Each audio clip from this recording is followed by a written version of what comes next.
नमस्कार सभी को, स्वागत है आप सभी का हमारी क्लास में। और आज हम जिस लक्ष्य को लेकर आए हैं वो है ग्रेड फर्स्ट और ग्रेड सेकंड ग्रेड का एग्जाम। ठीक है। हम आज के क्लास में जानेंगे कि प्रीवियस ईयर क्वेश्चन पेपर में किस तरह से क्वेश्चन आए थे और कितने इफेक्टिव वे में उनको हमें करना चाहिए और कितना जो है वो हमें उनके लिए पढ़ना चाहिए और किस तरीके से पढ़ना चाहिए। स्मार्ट स्टडी कोई अन्य चीज़ नहीं है, वही है जो हम एग्ज़ाम बेस के आधार पर पढ़ते हैं, जो हम एग्ज़ाम को मद्देनज़र रखते हुए पढ़ते हैं, उसी को स्मार्ट स्टडी कहते हैं। आप हमेशा ख्याल रखें कि अगर आप सभी एग्ज़ाम बेस्ड तैयारी कर रहे हैं तो सफलता कहीं ना कहीं निश्चित हो सकती है। याद रखें, इस बात को हमेशा ख्याल रखें। ठीक है। आज हम ट्रांसफॉर्मेशन का टॉपिक लेकर आए हैं, जिसके अंदर कुछ एक प्रीवियस ईयर के क्वेश्चन पेपर से जो लिए गए क्वेश्चन है, जो हमें बहुत ही अच्छी तरीके से करने। आप ख्याल रखें कि अच्छी टेक्निक, अच्छा मैटर, अच्छा कंटेंट और अच्छी तरह से पेपर करना, टाइमिंग की बचत करना ही सिलेक्शन का माध्यम है। अच्छी तरह से ओमार भरना भी। ठीक है। सब कुछ अच्छा सही किया हुआ है, ओमार गलत भरी गई, कैंसिल, सिलेक्शन कैंसिल। तो हम बात करेंगे ट्रांसफॉर्मेशन की। एक क्वेश्चन मैं आपको सोल्व करके बताता हूं कितना समय लगता है, हमें कितना समय लेना चाहिए। ठीक है। पहला सेंटेंस, आई एम सर्टेन, मैं निश्चित हूं, that you have committed a crime, कि तुमने कोई गलती कर दी है, कोई ना कोई अपराध कर दिया है। ठीक है। मैं सर्टेन हूं, मैं निश्चित हूं कि तुमने कोई ना कोई अपराध किया है। हमने हिंदी बनाई।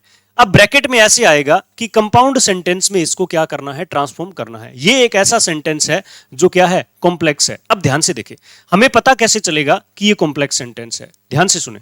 पहली बात, हमें पहला ख्याल रखना है फाइनाइट वर्ब का। फाइनाइट वर्ब का फाइनाइट वर्ब जो है, किसी किताब में ये इस तरह की बातें नहीं मिलेगी। मैं आपको बताता हूं, बने रहिए हमारे साथ, क्योंकि अंत तक देखना इसीलिए जरूरी है, क्योंकि एक एक क्वेश्चन के लिए कुछ खास टेक्निक हमारे लिए होनी चाहिए। किताबों से हटकर हम पढ़ रहे हैं, थोड़ा सा किताबों से हटकर। किताबों में ये बातें नहीं मिलेगी, किताबों में इस तरह की बातें नहीं मिलेगी। मैं एक बात बोल रहा हूं जो कि किताब में बिल्कुल नहीं मिलेगी आपको, और ऐसी टेक्निक बता रहा हूं जिसके माध्यम से आप ये क्वेश्चन सही करेंगे। मेरी टेक्निक ये है कि फाइनाइट वर्ब जो है वो 27 होती है, टोटल 27 होती है। अच्छा, आप मानोगे फाइनाइट वर्ब तो जो है वो ओपन क्लास होती है, यानी उसका कोई एंड ही नहीं होता। हमने ओपन क्लास मानी है, लेकिन मैं सारी 24 ऑक्सिलरी बताता हूं, दो भाग में डिवाइड किया है। 24 तो ऑक्सिलरी, ठीक है, और 3 और वर्ब। 3 और वर्ब में मैं शामिल करूंगा किस किस को। पहली मेरी वर्ब जो है वो होगी वर्ब की फर्स्ट फॉर्म, दूसरी होगी वर्ब फर्स्ट प्लस एस, और तीसरी होगी वर्ब सेकंड। ये 3 और शामिल करनी है। 24 ऑक्सिलरी प्लस 3 और वर्ब को शामिल करते ही सारी फाइनाइट वर्ब कंप्लीट हो जाती है। जैसे कॉल, जिसको कॉल बोला जाता है, कॉल, कॉल्स एंड कोल्ड। ये 3 वर्ब, जैसे speak, speaks, spoke, play, plays, played, write, writes, wrote. ठीक है। Read, reads, read. सारी वर्ब को, वो पूरा ओपन क्लास इन्हीं 3 वर्ब में समट गया। 27 वर्ब का मैं बताऊंगा कौन कौन सी होती है। तो इसमें क्या है, एक तो एम हेल्पिंग वर्ब आ रही है, ठीक है, एक हैव हेल्पिंग वर्ब आ रही है। ये 2 वर्ब आ रही है। इसका मतलब क्या हुआ, 2 वर्ब के आने का मतलब क्या हुआ, क्लोजेज कितनी है, क्लोजेज कितनी है, 2 है। 2 वर्ब के आने का साधारण सा सीधा सा मतलब हुआ, क्लोजेज कितनी है, 2 क्लोजेज है। अब 2 क्लोजेज आते ही मन में एक विचार करें कि या तो ये सेंटेंस कौन सा है, कंपाउंड है, ठीक है, या कौन सा है, कॉम्प्लेक्स है। ठीक है, कॉम्प्लेक्स है। अब ये कैसे पता चला, ये भी मैं बता रहा हूं आपको। ये एक कॉम्प्लेक्स सेंटेंस है क्योंकि दैट लगा है, दैट वाला कॉम्प्लेक्स होता है। अभी के लिए ध्यान में, बनाना किस में है, कंपाउंड में। अब नीचे हमें क्या देखना है, हर एक ऑप्शन में 2 या 2 से अधिक वर्ब देखनी है ताकि कंपाउंड बना सके। यानी कॉम्प्लेक्स और कंपाउंड बनाने के लिए 2 या 2 से अधिक वर्ब चाहिए, जो कि फाइनाइट होनी चाहिए। ठीक है। अब एक भी बात मिस नहीं करेंगे, एक भी बात छूटनी नहीं चाहिए। You can an English academy आपके लिए हमेशा ऐसी ही टेक्निक का प्रयोग करते होते लेके आते हैं यूट्यूब पर, जिनसे हमें बहुत ज्यादा फायदा होता है। इससे टाइम बहुत बचने वाला है। ठीक है। तो ये हमें कंपाउंड में बनाना है। तो नीचे ऑप्शन में हमें कितनी वर्ब देखनी है, एक सेंटेंस में 2 फाइनाइट वर्ब देखनी है। पहले में देखिए, मैं बताता हूं, इज फाइनाइट है, ठीक है, और हैव फाइनाइट है, 2 है, और मैं कहता हूं कि दैट लगा हुआ कॉम्प्लेक्स होता है, तो ये उत्तर नहीं बनेगा क्योंकि कंपाउंड बनाना है। अभी के लिए याद रखिए, दैट लगा नहीं उत्तर बनेगा, दैट वाला कॉम्प्लेक्स होता है, हमें कंपाउंड बनाना है, तो ये उत्तर हो ही नहीं सकता। दूसरा देखिए, यू हैव आ गया, कमिटेड ए क्राइम, एंड आ गया, एंड एम आ गया, ये दो वर्ब आ गए। इसका मतलब या तो कंपाउंड है या कॉम्प्लेक्स है। मैं बताता हूं आपको भी, एंड जो लगा हुआ कंपाउंड होता है, एंड जहां लग जाता है वो कंपाउंड होता है। ये उत्तर बन सकता है, याद रखें। अभी के लिए एक एक बात को फॉलो करेंगे। पहले हमने इसमें पहचाना कि ये सेंटेंस कौन सा है, दूसरा हमें कंपाउंड सेंटेंस में बनाना है। ये देखा, पहला हमने कॉम्प्लेक्स कह के काट दिया, दूसरा कंपाउंड है, दो वर्ब है, हो सकता है ये उत्तर हो। तीसरा देखिए, I am certain of your crime, ये एक ही वर्ब है, उत्तर नहीं बनेगा क्योंकि एक वर्ब वाला सिंपल होता है। फिर देखिए, I am sure that if you're of your committing crime, ये भी एक वर्ब है, उत्तर नहीं बनेगा। क्यों नहीं बनेगा? क्योंकि ये सिंपल सेंटेंस है। हमें उत्तर चाहिए कंपाउंड में, पहला कॉम्प्लेक्स है, तीसरा सिंपल है, चौथा भी सिंपल है, तीनों ही उत्तर नहीं बनने वाले, तीनों ही उत्तर नहीं वाले। उत्तर बी सही है। क्यों सही है? क्योंकि वर्ब दो है और कंजक्शन एंड लगा है जो कंपाउंड बनाता है।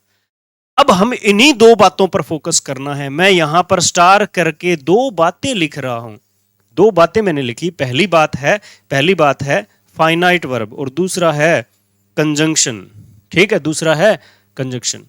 ये दो बातें देखें और 90% of the questions will be, 99% बोल रहा हूं मैं आपको, ट्रांसफॉर्मेशन से करेक्ट होने वाले हैं। एक आध क्वेश्चन में थोड़ा सेंस लगाना पड़ेगा। तो ये दो काम कर ले अपने, हैं करें अपने दो काम। ठीक है, हाँ तो बरो दो काम करते हैं। पहला कि फाइनाइट वर्ब देख ली, 27 कौन कौन सी होती है। ठीक है, देखिए फाइनाइट वर्ब, मैं आपको ये नहीं बताने वाला कि फाइनाइट वर्ब कैसे पहचानी जाती है, नहीं। फाइनाइट वर्ब ये 27 से ही पहचान लेना। पहली है 24 ऑक्सिलरी में से हम पहले लिखते हैं 11 ऑक्सिलरीज लिखते हैं। 11 कौन सी? इज, एम, आर, वोज, वर, ये बी की फॉर्म है। ठीक है, उसके बाद है हैज, हैव और हैड, ये हैज की फॉर्म है। उसके बाद डू, डज और डिड, ये डू की फॉर्म है। ये तीन क्या हो गई? प्राइमरी ऑक्सिलरी हो गई। उसके बाद देखिए will, shall, should, would, can, could, may, might, must अकेला, यूज टू, ओट टू, दो टू वाले। ठीक है, और नीड नोट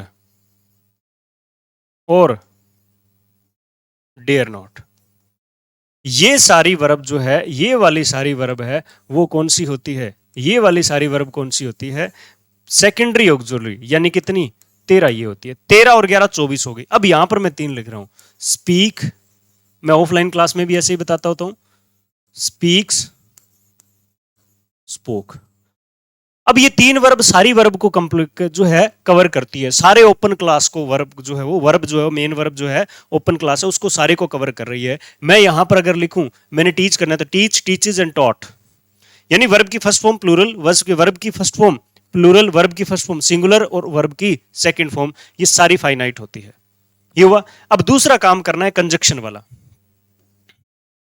कंजक्शन वाला करना है। तो एक नंबर पे मैं लिख रहा हूं 3, एक नंबर पे मैं जो है वो 4 कंजक्शन लिखेंगे। कौन कौन सी? एंड, मैंने कहा था एंड कंपाउंड बनाता है। ठीक है, एंड, बोथ एंड। ठीक है, तीसरा नॉट ओनली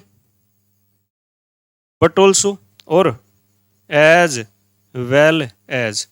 ये सारे क्यूमुलेटिव या कोपुलेटिव होते हैं। रेनन मार्टिन में कंजक्शन में देख लेना, ये 4 हो गई। फिर हमने लिखनी है 5, कौन सी? और, आइदर और, नाइदर, नॉर, एल्स, अदरवाइज। ये 5 कंजक्शन कौन सी होती है? अल्टरनेटिव या डिसजंक्टिव होती है, जो कंपाउंड सेंटेंस बनाते हैं। मैं बताता हूं ये सारे कंजक्शन क्या बनाएंगे? कंपाउंड सेंटेंस बनाएंगे। ठीक है, फिर हमने लिखनी है 6, कौन कौन सी? Yet, but, still, only, however और नेवरदलेस। ये 6 कंजक्शन एडवर्सेटिव होती है, जो कॉन्ट्रास्ट दिखाती है। उसके बाद लिखनी है फिर से 3 लिखनी है, सो, 4 और देयरफॉर 1 2 3 4 ये कंजक्शन कंपाउंड बनाएंगे। ये टोटल 18 है। तो अपनों ने क्या करना है, 18 और 27, 27 और 18 याद करें और जो है ट्रांसफॉर्मेशन सही करें। ठीक है, अब ये होंगी जितनी वर्ब होगी उतनी क्लोजेस। एक वर्ब है इनमें से तो सिंपल, दो वर्ब है तो कंपाउंड या कॉम्प्लेक्स। अगर एक वर्ब आए तो कैसा, सिंपल। अगर दो या दो से अधिक आए तो या तो कंपाउंड होगा या कॉम्प्लेक्स होगा। ठीक है, कंपाउंड होगा तो ये वाले कंजक्शन होंगे, कॉम्प्लेक्स में ये नहीं होंगे। बस इतना ध्यान में रखना। करें शुरू, आगे की तैयारी शुरू करें। ये रट्टा मारने वाली चीजें हैं, फिर बाद में अप्लाई करेंगे। देखिए, ही इज, पहले इज आ गई, एक वर्ब आ गई। टू ओल्ड टू वर्क, ठीक है, ये टू वर्क इन्फिनिटिव है, ये वर्ब की फर्स्ट फॉर्म नहीं है, ये टू वर्क है।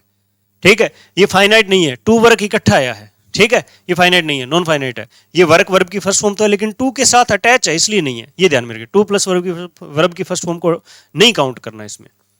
ये एक वर्ब है तो वाक्य कैसा है, सिंपल। बनाना किस में है, कॉम्प्लेक्स में बनाना है, बनाना है कॉम्प्लेक्स में। अब कॉम्प्लेक्स में क्या होना चाहिए, ये कंजक्शन हो, दो वर्ब होनी चाहिए लेकिन ये नहीं हो। दो वर्ब होंगी, ये नहीं होंगी, बाकी चाहे कुछ भी हो, बाकी चाहे कुछ भी हो, टेंशन नहीं लेनी अपनों ने। ठीक है, देखिए पहला ही इज, सो इज आ गया, एक वर्ब आ गई, दैट आ गया और कैन आ गया, यानी दो वर्ब आ गई और दैट कनेक्टिव आ गया, जो कि उन 18 में से नहीं है, जो कि उन 18 में से नहीं है। अब उन 18 में नहीं है तो इसका मतलब क्या है, ये क्या है, कॉम्प्लेक्स सेंटेंस है। उत्तर ये बन सकता है, ये ख्याल रखें। He being old can not, he being लिखा था क्या मैं, ठीक है, बी तो लिखा था इज एम आर वॉजर, बीइंग नहीं लिखा, तो ये नहीं है ना, ये नहीं है ना, ये हमारी फाइनाइट वर्ब नहीं है। कैन एक ही वर्ब है, सिंपल सेंटेंस है, कॉम्प्लेक्स नहीं है, उत्तर नहीं बनेगा। इस वाक्य में एक ही वर्ब है कैन, जो फाइनाइट वर्ब है, और ये वर्ब फाइनाइट है तो, और दूसरी फाइनाइट नहीं है। दो क्लोज के बगैर ना तो कंपाउंड बनेगा ना सिंपल बनने वाला।